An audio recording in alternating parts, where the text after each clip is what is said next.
program, and just want to thank Horace for putting this together. Pinelands, Cranberries, then and now, perfect for fall topic and Thanksgiving.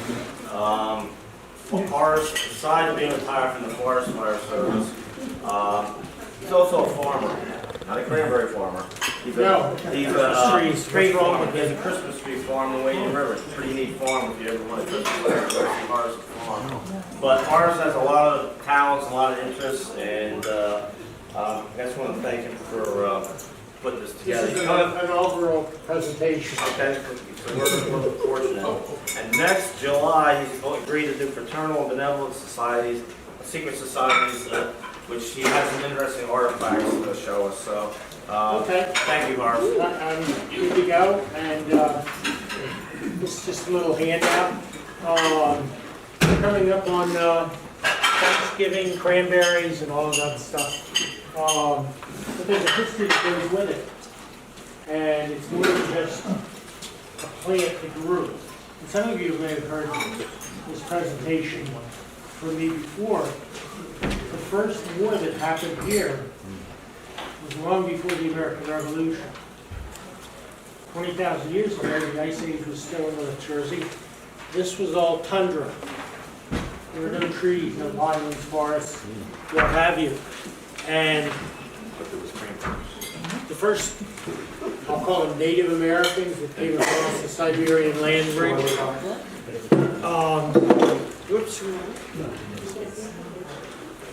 They didn't know what to do with us. They came through Siberia where they had a lot of trees and all. I'm just going to hand this around. Anybody wants to try a real tart cranberry without a vodka mixed in it. I'll just hand it around if you want to take it. The last person to end up with it, please dump it in your handbag. Hey, Thanksgiving's coming. Okay, here's the first. That's a different taste. But the there you go, gummy bears. It's okay. Just hand it around. I like to do some show and tell, but again, this is all tundra. The first hunter-gatherers that came over, they're trying to make sense of this. And the other thing I'll hand around is, and this comes back to me because this goes on my train table. This is going somewhere, trust me. And the whole idea being that the Native Americans initially hunter-gatherers here. This is before quote-unquote Indians, as we consider it. Thank you. Had towns and all, but they were going around on this tundra, and part of it was the Great Spirit. Some people have heard this storyline before. The Great Spirit went to them and said, I put these woolly mammoths here for your benefit so that they could have plenty of food. And they went running amok. The woolly mammoths were out of control, destroyed all of the forests. And the little handout that I gave you is where this came from, because I'm not making it up. That the Great Spirit said, we're going to get rid of them so that we can have forests together and you can have your communities and how you live as to what we normally think of Native Americans. So the Great Spirit, with his lightning bolts and the help of the first hunter-gatherers and also the lesser animals, destroyed the woolly mammoths. And the big megafauna of the Ice Age did die out. And this was a storyline that they interpreted on it. And we're going to get to the cranberry part. That they persevered in their war against the woolly mammoth. And the storyline was is that where the battles occurred, this was across South Jersey and Pennsylvania, the blood from the woolly mammoths on the battlegrounds went down into the soil. And the Great Spirit said, we're going to come up with something good from this.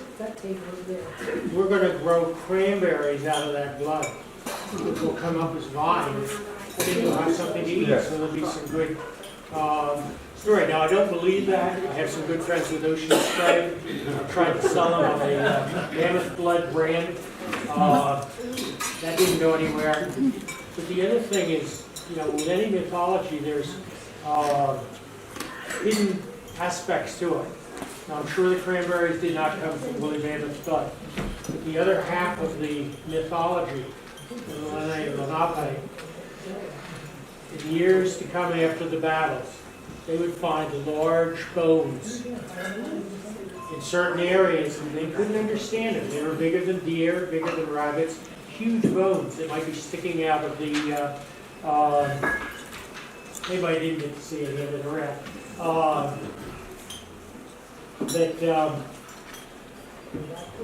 First dinosaurs in this country were discovered in Haddonfield, where the streams go through the fossiliferous beds.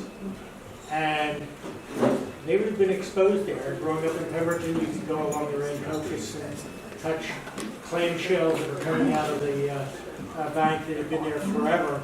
So there was a hint of reality to it, and where people were trying to make understanding of what they saw.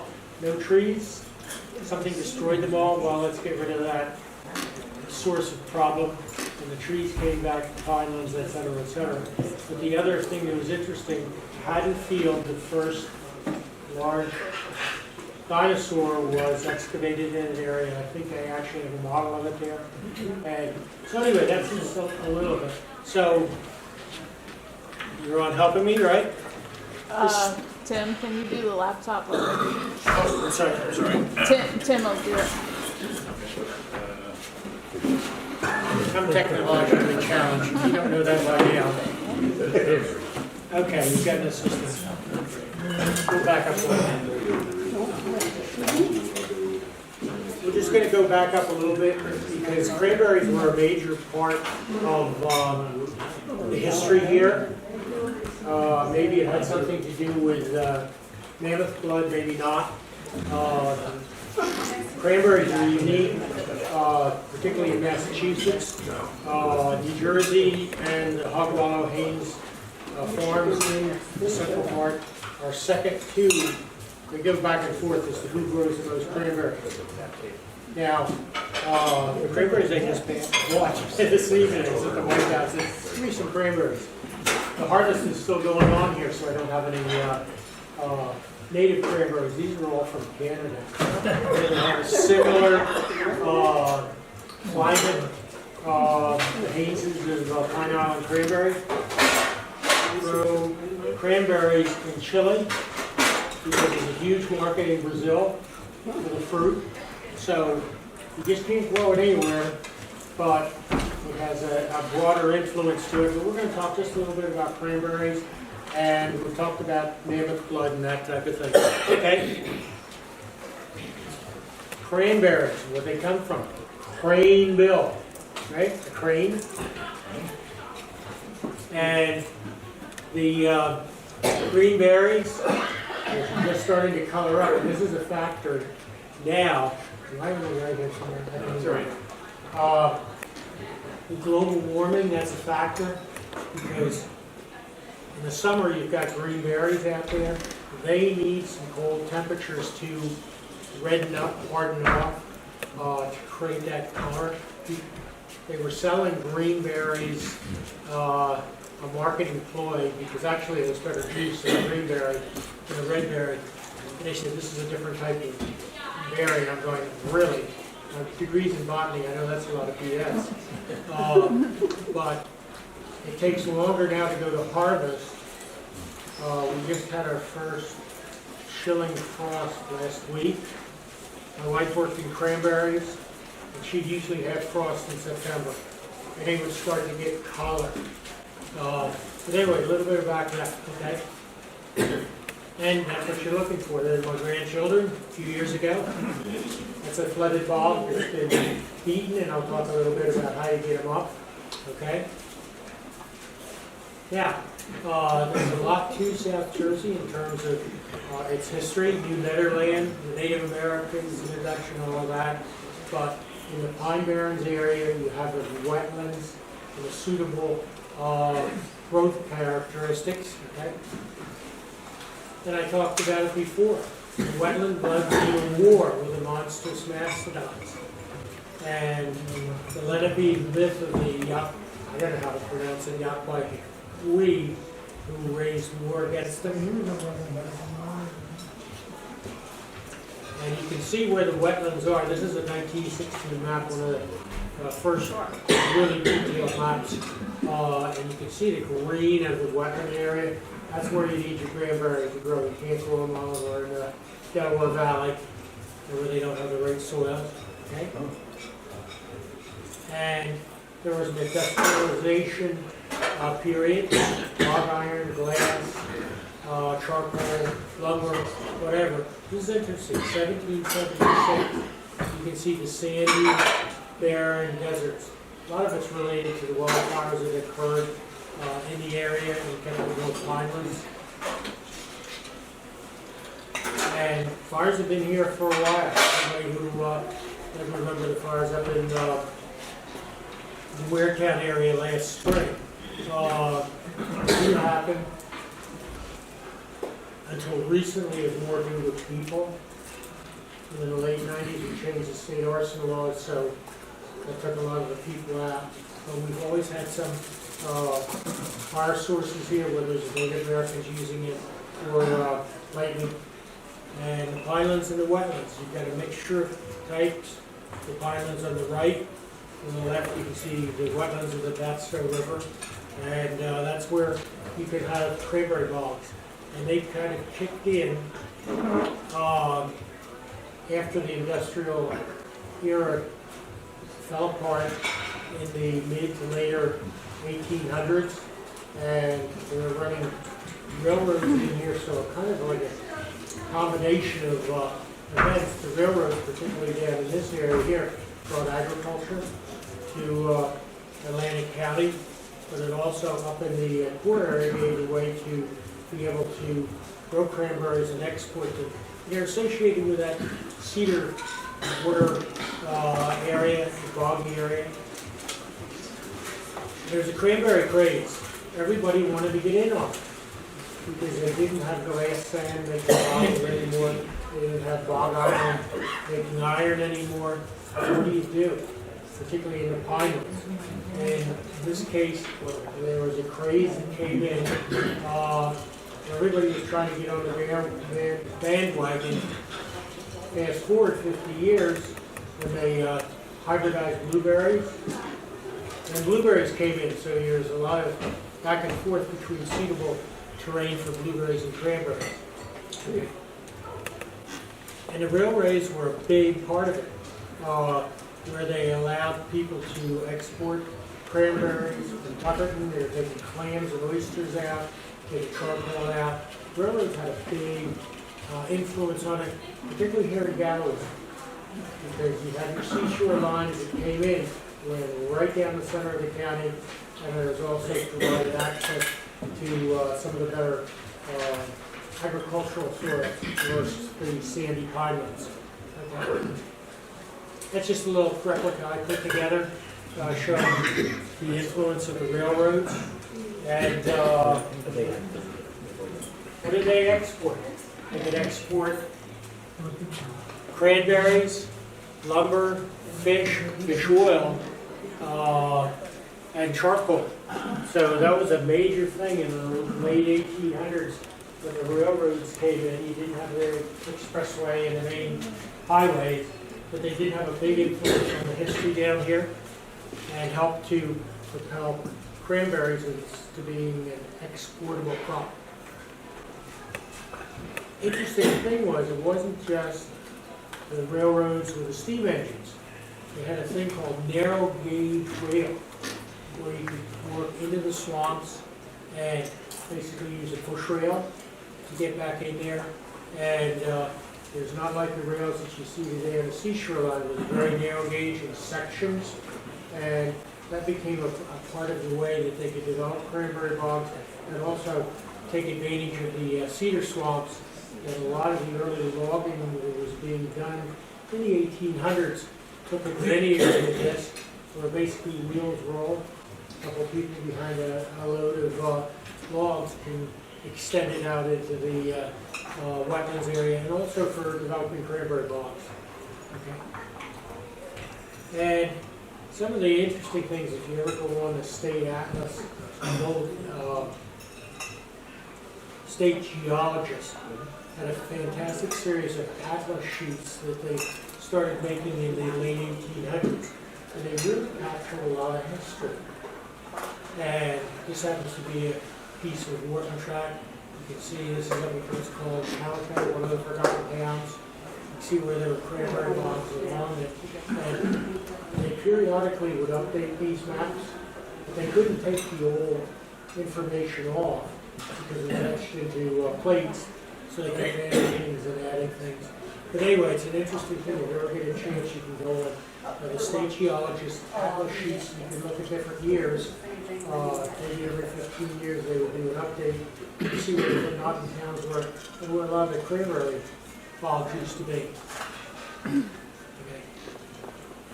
And a bog in the summer, on the left looks like that, it's all green.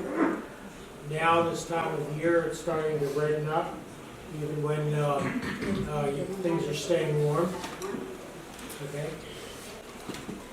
It was not easy. Hand-picking the old hard way, this is a double trouble.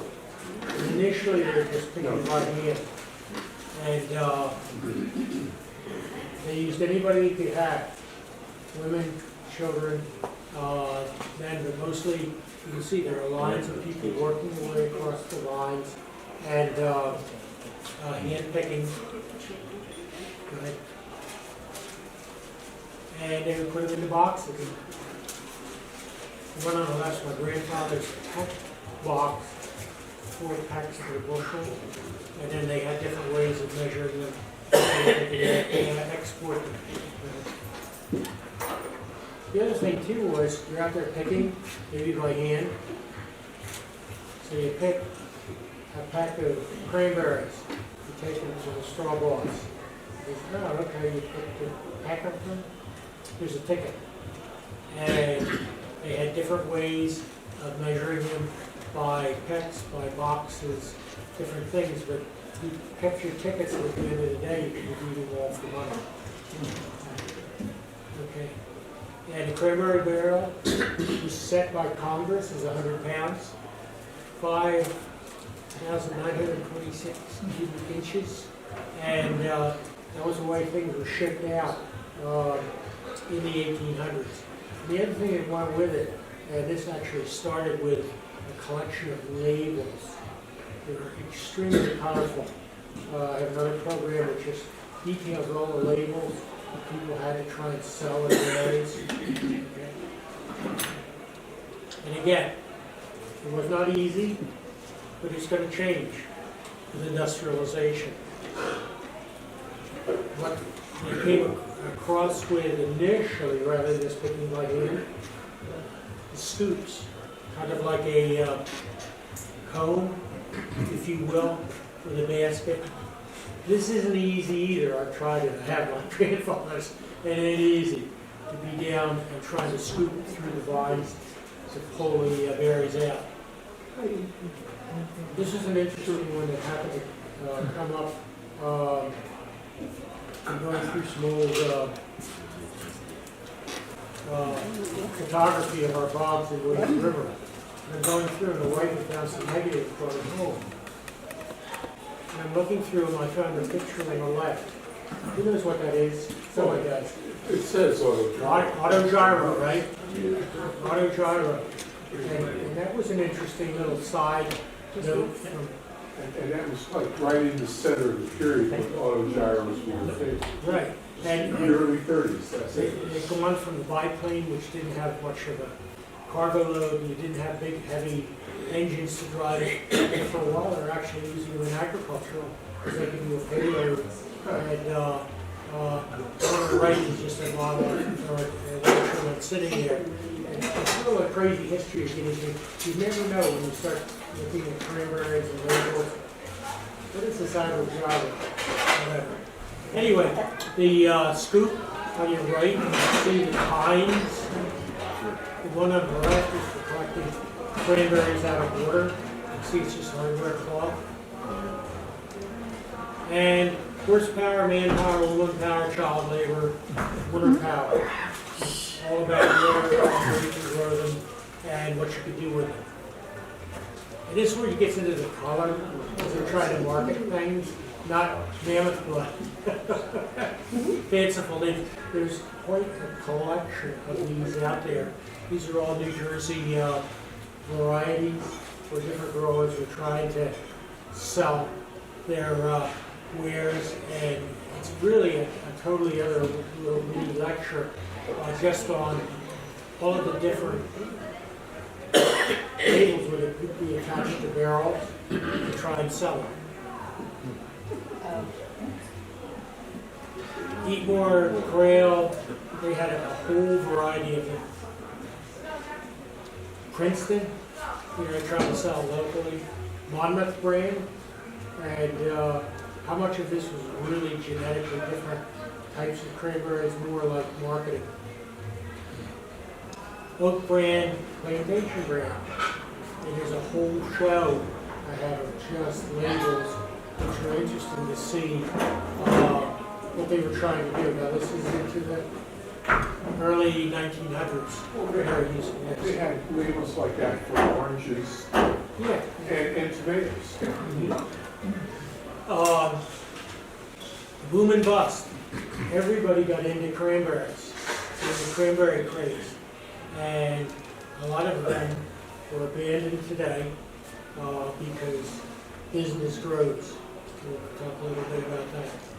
Now we have machinery, which can pick the berries by what they call dry pick, which goes across and kind of beats them up. This is the predominant form. Oops. Okay. Wet pick. Basically, it's like a big wheat turn combine that they'll run through the water. And basically, when you shake the berries loose from the vines, they float. So you don't have to pick them by hand. You don't have to scoop them. There was a field north of that sign off of Route 206, which I guess they used to flood in the fall. That'd be a wet area. But a lot of it has become a matter of agribusiness now. Sure. And consolidation. And plus, you needed a lot of water to make the new wet pit work. And a lot of people didn't have it. This was like 30, 40 years ago when the Marcos were still big up there. Okay. And again, mechanization. Once you've beaten the berries off, first you'll try and work with the wind. The wind will take all the berries over to one side of the bog. They have now inflatable booms, almost like an oil spill, a cranberry spill, where you can go out and corral them. I'll use that term. Okay. And this is an interesting shot that I happen to take. This is up in Hog Wallow, which really gives some idea of the way much of it happens today. In the left corner, you can see a green bog that has been harvested. Fill up with water, beat the cranberries up, which is what they're doing in the lower left with those machines. The berries come loose, float up, and you can see about in the center right where one of those booms has been used to corral the berries. And they get them over to one corner, and conveyor going up into a truck to go to Ocean Spray. And that's the end product of it. A lot of the product goes to juicing, because there's a lot of health craze with it. But the next time you buy a bottle of cranberry juice, look at the label. You'll find that there's a fair amount of grape juice mixed in with it. 10% cranberry. But it's still good. And then you put vodka with it, it doesn't matter anymore. There was another company, Christian Processing, for a while. I forget their name. But it was a competitor to Christian. Oh, yeah. And this is the core of the Pinelands today. Hog Wallow, Lees, and Speedwell. And basically, it's all water related on the Wading River. You have other areas, but this is the heart of it now, in the heart of the Pinelands. And it's what I call a bog complex. It's a zone special agriculture, just to preserve it.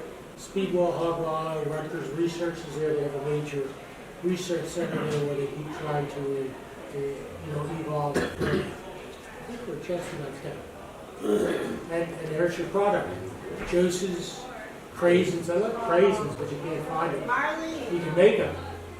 Slice them in half, put them in the oven, and then get some chocolate and dip them. But anyway, thanks for listening. I'm Associate with Tuckerton, and it's a little crash course in it. We have some home study there, and anybody who wants to study up on mastodons, which I do want my mastodon back. And, There he is. but anyway, thank you for listening. And thank you for having me.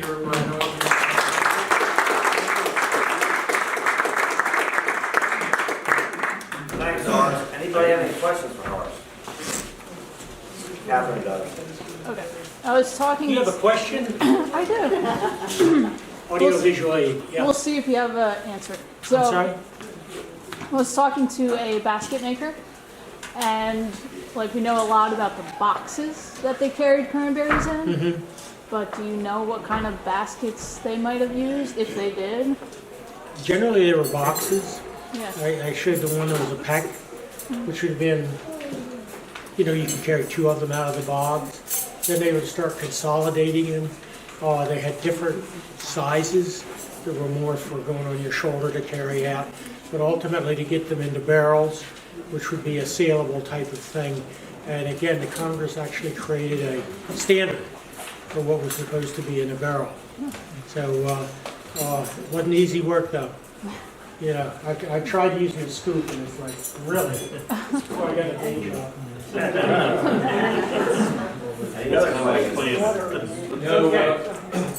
Yeah. My wife buys a lot of fresh cranberries. Yeah.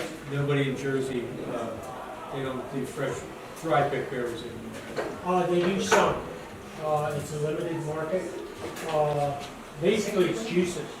And also the relishes and all, but the big desire now is for juices, which is relatively healthy for you, particularly to do with bladders and urinary tract stuff, because it's so acid. And you put enough vodka in it, that's good too. Yeah. One doesn't work, three do. Henley Family Farm in Westbury. He's in. Okay, well, thanks again. Anybody has a question afterwards? Any I'll other be here for a questions? little bit. There's my amendment. It's right here. He wants it back here. Tundra. Okay, he's back. Facing me. Yeah, where was my line outside? Thank you. Just a quick note.